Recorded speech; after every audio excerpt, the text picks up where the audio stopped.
Bismillahirrahmanirrahim. Assalamualaikum warahmatullahi wabarakatuh. Billahi ta'ala al-Fatihah. A'udzu billahi minasyaitonir rajim. Bismillahirrahmanirrahim. Alhamdulillahi rabbil alamin arrahmanir rahim maliki yaumiddin. Iyyaka na'budu wa iyyaka nasta'in. Ihdinas siratal mustaqim. Shiratal ladzina an'amta 'alaihim ghairil maghdubi 'alaihim waladdallin. Wa ila hadratil malaikati نفعنا الله بأقوله وبه. الفاتحة. أعوذ بالله من الشيطان الرجيم. بسم الله الرحمن الرحيم. الحمد لله رب العالمين الرحمن الرحيم مالك يوم الدين. إياك نعبد وإياك نستعين اهدنا الصراط المستقيم صراط الذين أنعمت عليهم غير المغضوب عليهم ولا الضالين. Bismillahirrahmanirrahim. Alhamdulillahilladzi tawadda'a kullu syai'in li'azamatihi wa dhalla kullu syai'in 'izzatihi wa istaslama kullu syai'in limulkihi. Asyhadu an la ilaha illallah wa asyhadu anna Muhammadan 'abduhu wa rasuluh. Allahumma shalli 'ala sayyidina Muhammadin 'abdika wa nabiyyika wa rasulika nabiyil ummi wa 'ala alihi wa sahbihi wa sallim tasliman bi qadri 'azamati dzatika bi kulli waqtin wa hin.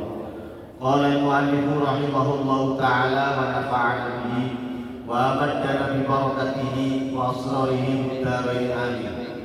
Bismillahirrahmanirrahim. Ya Ali walil ahmaqi thalathu alamatin at-tahawun fil faraidi wa kasratul kalam wa ta'nu fi fillahi. Ya aliyu lil mahduli thalathu alamati kasratul kadhibi wa kasratul aymanil fajirah wa kasratul hawaij ilan nas. Bismillahirrahmanirrahim. Para sekalian, puji syukur kita panjatkan karena Allah Subhanahu wa taala yang Maha Ghafur, yang pada pagi hari ini kita sekalian masih diberikan kesempatan oleh Allah hati kita yang selalu diarahkan untuk bisa beribadah, dibimbing oleh Allah untuk melaksanakan dan mengawali kegiatan pagi hari ini dengan beribadah. Mudah-mudahan segala niat kita, amaliyah kita menjadi wasilah mendapatkan ridha Allah Subhanahu wa taala. Hadirin wal hadirat jamaah subuh hafizakumullah wa ra'akum. Kita lanjutkan dalam kajian kitab Wasiyatul Mustafa ini min Ahsaniyah, nasihatnya Rasulullah kepada Sayyidina Ali. Ya Ali, hai Ali, walil ahmaqi, dan bagi orang-orang yang linglung itu berarti memiliki jiwa yang labil. Salatu alamatin, ada 3 tanda. Pertama adalah at-tahawun fil faraid. Ciri-ciri orang yang linglung menurut kitab Minahussaniyah ini yang dinasihatkan oleh Rasulullah kepada Sayyidina Ali. Ya Ali, hai Ali, ciri-ciri orang yang pikun, ciri-ciri orang yang pikun itu ada 3. Pertama adalah at-tahawun fil faraid, meremehkan perkara-perkara yang difardukan oleh Allah Subhanahu wa taala. Nah, ini ciri-ciri orang yang pikun ya. Apalagi sekarang ini lagi tren ya. Lebih senang mengerjakan pekerjaan yang sifatnya padahal fadilah, keutamaan saja, akan tetapi yang sifatnya fardu malah ditinggalkan. Dan ini banyak sekali. Artinya beberapa hal yang perlu kita tekankan.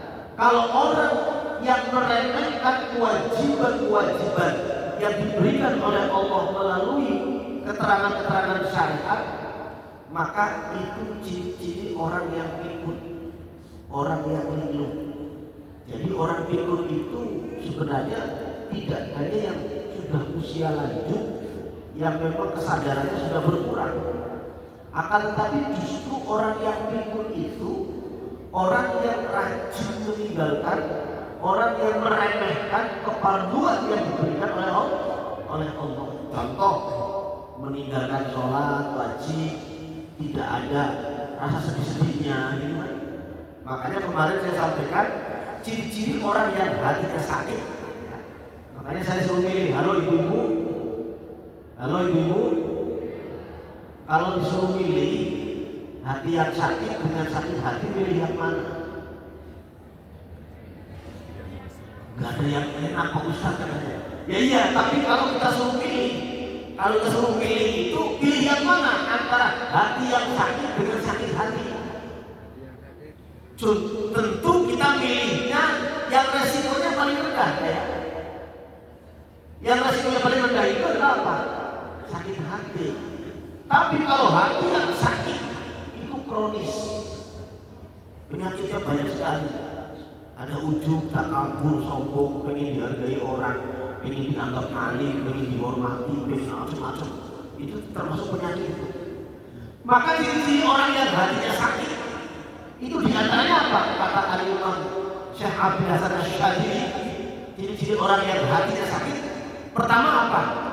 Adalah at-tasannu fi ibadatillah, bermain-main, menganggap remeh ibadah pada Allah. Jadi kalau ada orang yang sudah hatinya itu tidak ngaruh, nggak sholat, nggak ngaruh, nggak baca Quran, nggak ngaruh, apalagi ya, tidak berinteraksi sosial dengan baik, tidak ngaruh, hidupnya terserah sendiri, itu ciri-ciri orang yang pikun, hatinya sakit. Ya. Maka Rasulullah menasihatkan kepada Sayyidina Ali ini, ya Aliyu walil ahmaqi salatu alamatin at-tahawunu fil faraidillah. Jadi dia itu meremehkan, meremehkan dia menghinakan, artinya menganggap sepele perkara-perkara yang wajib yang diperlukan oleh Allah. Wa kasratul kalam fi dzikrillah, dia itu terlalu banyak bicara. Nah, makanya too much speech itu tidak baik. Makanya orang yang dulu para wali itu kalau hatinya pengen ngomong sekali itu malah diam, malah gak jadi. Karena apa? Karena takut apa yang diomongkan itu nanti menjadi nafsu. Hanya tidak lintah. Maka kan zaman sekarang itu kan banyak orang-orang yang tidak dalam kapasitasnya ngomong. Nah itu ya diantaranya itu ya. Jadi kalau kita mau ngomong itu cek bener apa yang akan kita obrolkan. Maka di sini kasratul kalam fi dzikrillah, terlalu banyak bicara ya. Tidak pada tempatnya, apalagi ketika dalam hal-hal tertentu ya, sifatnya kewajiban. Maka ketika kita mau bicara, tentukan dan yakini apa yang mau kita omongkan. Nah, ini penting. Maka ciri-ciri orang yang banyak ngomong seperti itu. Ya, makanya gini ada. Ya. Fa'aida idza tamma aqlul mar'i qalla kalamuhu fa'aitin bihumil mar'i in kana mukthira. Dulu saya menghafal syair ini tahun 90-an ya. Waktu pertama baru kali mau masuk pesantren tahun 90. Jadi idza tamma aqlul mar'i, ketika orang itu sempurna kecerdasannya. Idza tamma aqlul mar'i, ketika sempurna aqlul mar'i, cerdasnya seorang, qalla kalamu, maka dia akan sedikit berbicara. Jadi ngomong itu yang perlu ya. Jangan terlalu banyak bicara. Walau waktunya disuruh ngomong. Kalau waktunya nggak perlu ngomong ya nggak usah ngomong. Ya. Itu ciri-ciri orang yang akalnya cerdas. Ya. Tamma aqlul mar'i qalla kalamu fa'aikin bi umkil mar'i in kana mukthira. Yakinkan orang itu orang yang pikun, orang yang linglung, tatkala apa? Tatkala terlalu banyak ngomong. Makanya sebenarnya berbicara itu yaitu likulli maqamin maqal wa kulli mahalin wa kulli maqalin mahal. Ya. Setiap omongan ada forum tertentu dan setiap forum tertentu ada yang harus kita omongkan tertentu juga. Ya. Maka mohon maaf ketika saya bicara di depan akademisi ya beda lagi.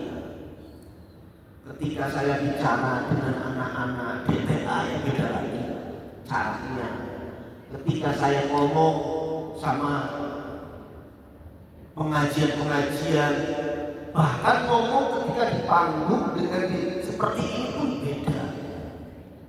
Ngomong ketika lagi khotbah juga beda. Semuanya itu apa? Memiliki waktu tertentu, obrolan tertentu. Ya. Jadi seperti itu.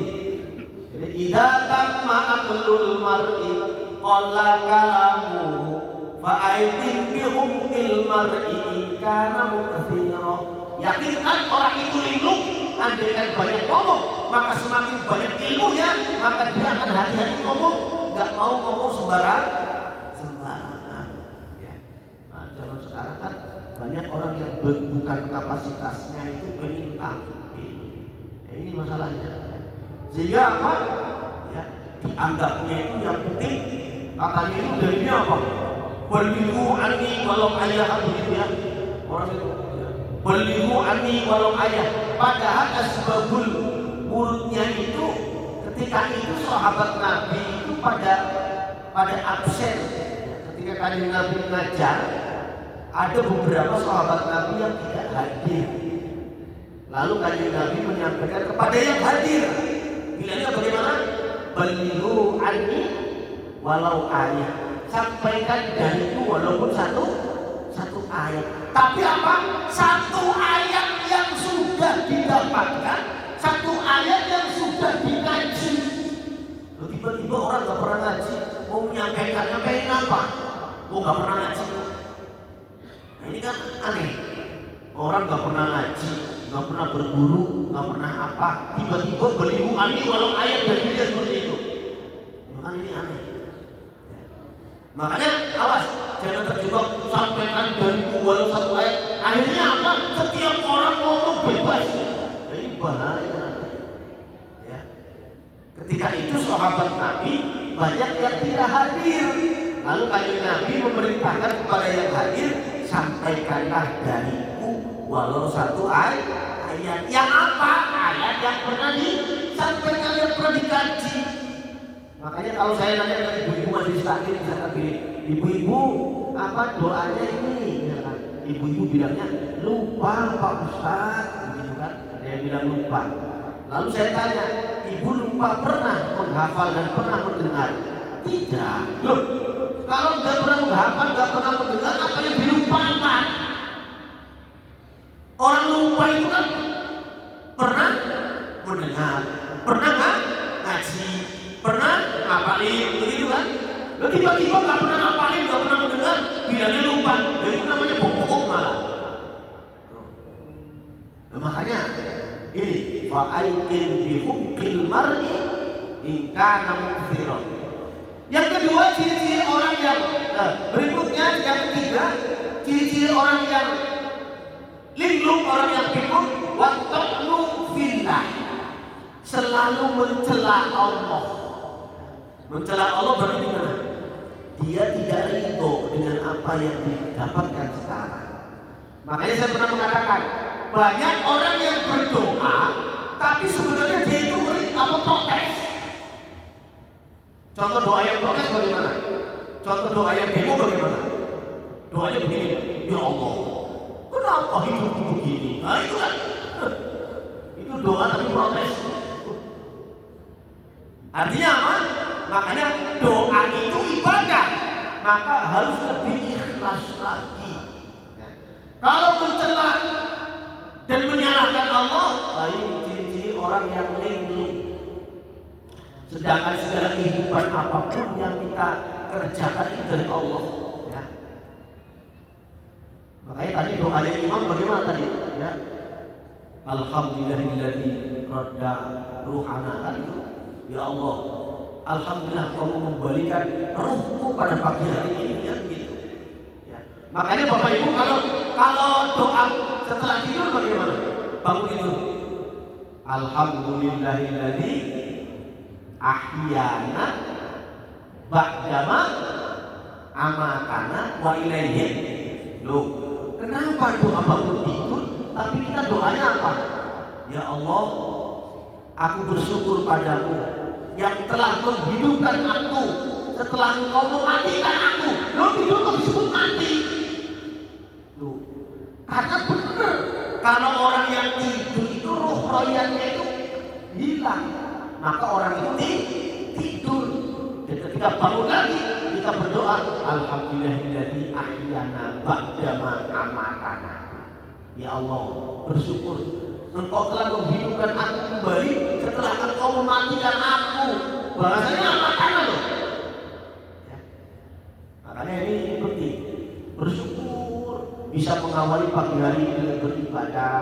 Nah ini makanya ciri-ciri orang yang pikun selalu mencela Allah. Ya. Segala apa yang dikerjakan dianggapnya itu jadi tidak pas bagi dia. Padahal kalau kita berdoa saja itu sudah merupakan dikaruniai bisa ibadah doa luar biasa. Apalagi dikaruniai bisa ibadah sholat. Maka siksaan yang sangat menyedihkan itu apa? Siksaan yang sangat menyedihkan itu bukan banjir seperti sekarang di daerah luar Jawa sana, bukan gempa, bukan siksaan yang paling dasar itu.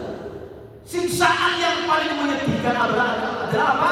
Ketika orang itu tidak ditakdirkan oleh Allah bisa beribadah. Ya Allah. Makanya kita bersyukur masih bisa sholat, masih bisa berzikir, masih bisa beribadah. Maka ditakdirkan bisa sholat saja itu suatu yang sangat luar biasa. Apalagi bisa ditakdirkan yang lain, bisa zikir, bisa apa. Makanya penting sekalian kita bersyukurnya itu harus luar biasa. Makanya bahasanya itu la in syakartum la azidannakum. Mengapa menggunakan la in syakartum? Makanya bahasa mati. Karena apa?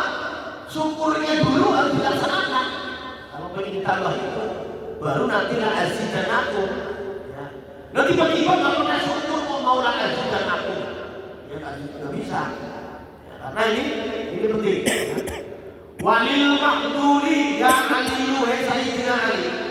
Lil mahduli bikin al-rendahan salah alamati ada 3 perkara. Ciri-ciri orang yang rendah di hadapan Allah itu ada 3 perkara. Apa? Pertama, kasratul kadzib, banyak bohongnya. Nah, ini ciri orang yang rendahan di hadapan Allah dan di hadapan manusia. Ya. Jadi orang yang terlalu banyak membuat bohong itu ciri-ciri orang yang rendah di hadapan Allah. Wa kasratul hawaiji ilan nas, dan terlalu banyak terlalu banyak butuhnya tapi hanya kepada makhluknya, yaitu manusia. Nah maka ciri-ciri orang yang hatinya sakit yang kedua setelah meremehkan ibadah adalah apa? Yang kedua kata Imam Syekh Al-Syadili adalah apa? At-tama fi khalqillah, selalu berharap tapi pada makhluk. Nah, makanya kita kalau kita itu interaksi sosial itu ya sifatnya hanya muamalah, ya. Ada muamalah, ada muasyarah, ya. Kalau muamalah itu berinteraksi sosial dengan orang lain, tapi kalau muasyarah itu berinteraksi dengan keluarga kita. Makanya ini dua-duanya harus baik antara muamalah dan muasyarah. Lalu yang berikutnya adalah ibadah. Yang terakhir, ya aliyu walisyafi'i wa kasratul aimanil fajirah. Ciri-ciri orang yang rendahan di hadapan Allah adalah apa? Kasratul aiman al-fajirah, banyak sumpah palsu. banyak sumpah palsu. Makanya kalau orang yang awas kita itu jangan sedikit sumpah, sedikit sumpah jangan. Ya. Karena orang yang terlalu banyak sumpah itu orang yang rendahan. Apalagi sumpah yang hanya untuk melegalkan nafsunya. Ya. Sumpah yang untuk melegalkan nafsunya. Di antaranya apa? Contoh. Di kalangan penjual atau pedagang pun banyak orang yang sumpah palsu. Ya. Demi Allah tadi ditawan orang sendiri, saya nggak kasih, padahal nggak ada yang nawar. Ini sumpah palsu. Maka kalau ada orang yang sedikit demi Allah, dikit-dikit demi Allah, nah, padahal sumpahnya itu hanya untuk menutupi nafsunya, melegalkan nafsunya. Maka ini bahaya dan termasuk dalam kategori orang yang rendahan di hadapan Allah. Alhamdulillah. Maka beberapa hal yang disampaikan pada pagi hari ini, yaitu ciri-ciri pertama, ciri-ciri orang yang pikun adalah meremehkan ibadah fardu, kemudian terlalu banyak bicara dan mencela apa yang diberikan oleh Allah kepadanya. Kemudian ciri-ciri orang yang rendahan juga ada 3. Pertama adalah orang yang terlalu banyak bohongnya, kasratul kadzib. Yang kedua, terlalu banyak sumpah yang palsu, ciri-ciri orang yang rendahan di hadapan Allah.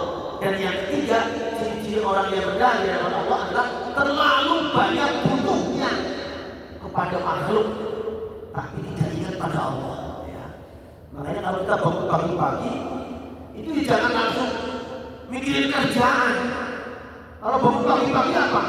Toharoh, langsung ibadah dulu.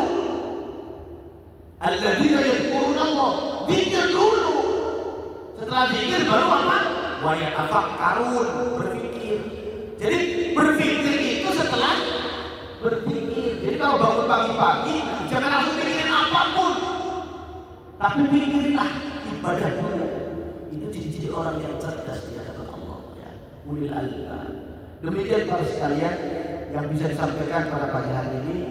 Mudah-mudahan diridhoi oleh Allah Subhanahu wa taala dan menjadi ilmu manfaat bagi kita sekalian sebagai hasanah untuk kita, pengetahuan untuk beribadah kepada Allah Subhanahu wa taala. Dan kita berdoa mudah-mudahan kita diberikan umur yang panjang, disertai amal ibadah, keturunan yang soleh dan solehah, sampai hari kiamat selalu mendapat hidayah. Amin ya rabbal alamin. Wallahul muwaffiq ila aqwamit thoriq. Wassalamualaikum warahmatullahi wabarakatuh.